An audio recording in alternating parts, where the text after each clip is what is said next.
انہیں دنوں ضمیر جعفری صاحب بھی تھے جنہوں نے بعد میں کتاب بھی لکھی پریس ان چینز، اور اس کے اوپر بھی بڑی لے دے ہوئی. یہ بتائیے کہ آپ کی اپنی زندگیوں پہ، آپ کی معاشی زندگی پہ، آپ کی اور جو دوسرے آپ کے ساتھی تھے جن اخبارات کو سختیوں کا سامنا کرنا پڑا، کیا اثر پڑا؟ بہت برا اثر پڑا جی. معاشی طور پہ تو بالکل آپ سمجھیں نا کہ تباہ ہو گئے لوگ. لیکن ہمیں کوئی ملال نہیں تھا کیونکہ یہ ہماری اپنی چوائس تھی، بائی کنوکشن ہم نے کیا. ہم نے کوئی اس کو جاب نہیں سمجھا، روزگار کے لیے نہیں کیا تھا، بائی کنوکشن کیا. کیونکہ جتنی پہلی تنخواہ میری 450 روپے تھی اور وہ بڑے آرام سے میں گزارتا تھا اس میں. لیکن یہ جب ضیاء الحق کا دور آیا نا، پھر پیسہ آنا اس میں انوالومنٹ شروع ہوئی. اس زمانے کے جو صحافی تھے، جو آج بھی ہیں، آئی رحمان صاحب تھے اور بہت سے صحافی ہیں، ضیاء الدین صاحب ہیں اور شاہد الرحمان صاحب تھے، ان کی ڈیتھ ہو گئی ہے. اور بے شمار صحافی ہیں جن کو آپ نے بھی دیکھا ہوگا، آپ کے اس پورے ٹینیور میں ملاقاتیں ہوئی ہوں گی. وہ معاشی لحاظ سے بہت کمزور تھے اور اکثر جاب لیس رہتے تھے، یعنی بے روزگاری ہی کاٹی انہوں نے. لیکن انہوں نے اپنی کنوکشن نہیں چھوڑی. اور حتیٰ کہ جب یہ ضیاء الحق کے خلاف جب موومنٹ چلی ہے جس صحافیوں کی بہت بڑی، تو اس میں بے شمار لوگ جیلوں میں گئے اور ان کی فیملیز نے بہت ساری مشکلات کا سامنا کیا. کیونکہ ظاہر ہے نا کہ اب آپ نے جو روزمرہ کی چیزیں ہیں وہ تو آپ کو ضرورت محسوس ہوتی ہے نا. اور وہ لیکن اس زمانے میں وفاداری بھی بہت تھی اور لوگ ایک دوسرے کی مدد بھی بہت کرتے تھے. اچھا آصف صاحب، یہ تو مارشل لاء کے زمانے کی بات تھی، بہت سختیاں تھیں. ظاہر ہے اگر اخبار میں کچھ نہیں ہے تو اس اخبار کی آمدنی بھی نہیں ہے، اس کا مطلب ہے کہ ورکرز کو تنخواہیں بھی نہیں ملتی. لیکن آپ کیا سمجھتے یہ کیا ہوا ہے کہ آج کل کے دور میں بھی بڑے بڑے اداروں میں بھی تنخواہیں نہیں ملتی؟ اشتہارات کی طلب ہے لیکن تنخواہیں دینے کی ارج نہیں ہے مالکان میں، اور اس میں مالکان کا آپ کیا سمجھتے ہیں کیا کردار رہا ہے؟ دیکھیں، میں ایک تو پچھلے سوال کے حوالے سے ایک چھوٹی سی بات آپ اور کو بتا دوں کہ اس زمانے میں صرف اشتہارات ہی نہیں تھے جن کو بند کیا جاتا تھا. اس زمانے میں کاغذ کا کوٹا بھی آپ کو لینا پڑتا تھا اور وہ گورنمنٹ دیتی تھی. اور امن کا کوٹا اتنے بند کر دیتے تھے وہ، پھر ہم ادھار لے کر اخبار چھاپتے تھے. یہ ایک جو آپ نے بات کی ہے یہ آج کا مسئلہ نہیں ہے جی. دیکھیں، ماشاء اللہ کے بعد بھی صرف ڈان، جنگ اور یہ بر وقت اچھی تنخواہیں دیتے تھے. جنگ میں 2 بونس بھی ملتے تھے. اس کے علاوہ کہ یہاں سے اخبار نکلا فرنٹیئر پوسٹ، وہ بھی تنخواہیں دیتے تھے. اور نوائے وقت تنخواہیں دیتا تھا لیکن کم تھی، لیکن وہ بر وقت مل جاتی تھی.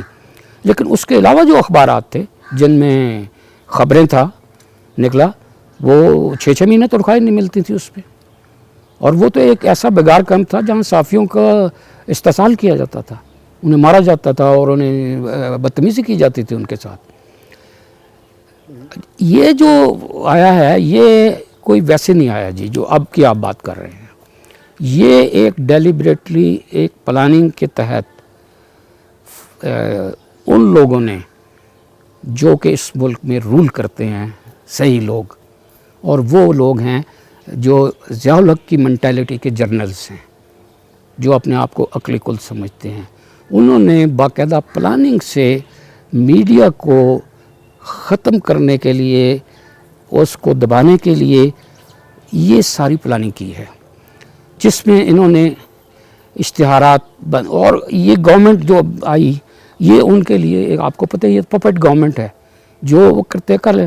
لیکن میں آپ کو ایک بات بتانا چاہتا ہوں. لیکن یہ بتائیں کہ جو میر خلیل الرحمان جیسے لوگ، جمیل الرحمان، میر شکیل الرحمان، مجید نظامی، عارف نظامی، ان کو کیا اسٹیبلشمنٹ نے کہا کہ آپ تنخواہیں نہ دیں، اپنے کھاتے بھرتے رہیں اور ورکرز کو تنخواہیں نہ دیں؟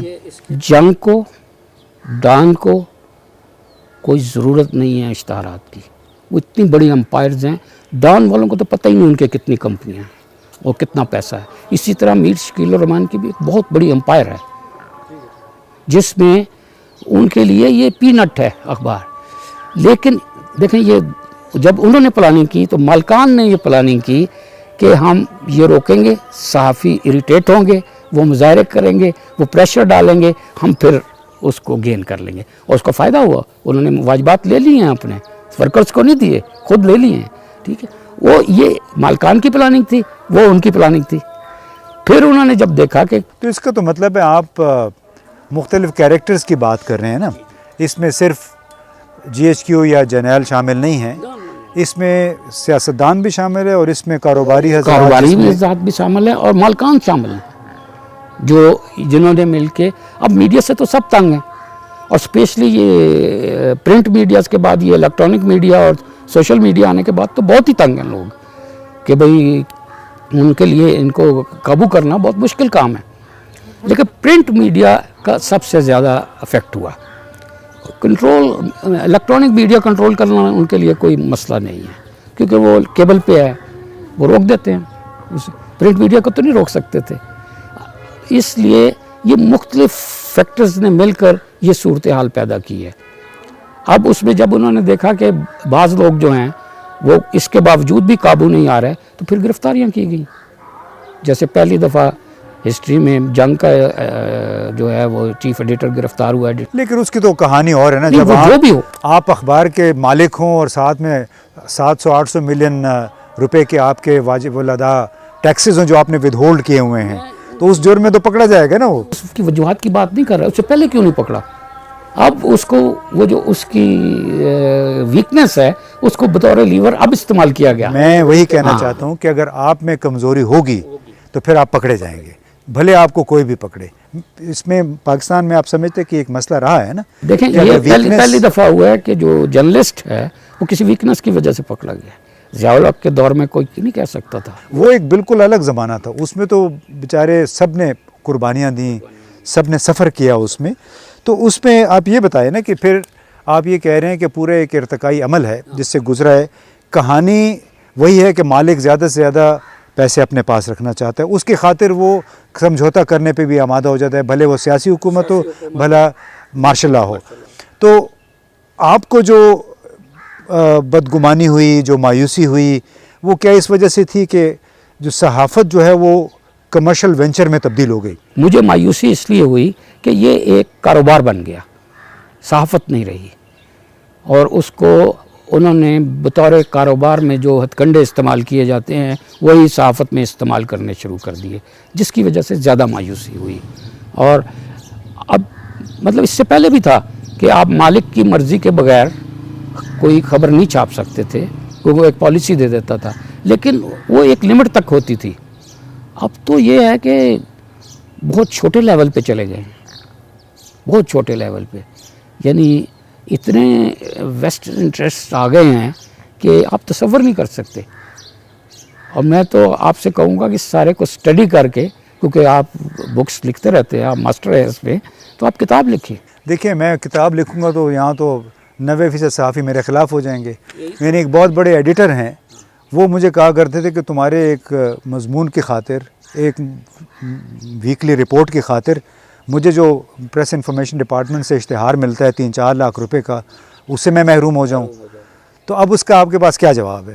اسی طرح اور بہت ساری مثالیں ہیں, چاہے وہ آپ اخبار اس کو جنگ کو دیکھ لیں, چاہے آپ نوائے وقت گروپ کو دیکھ لیں.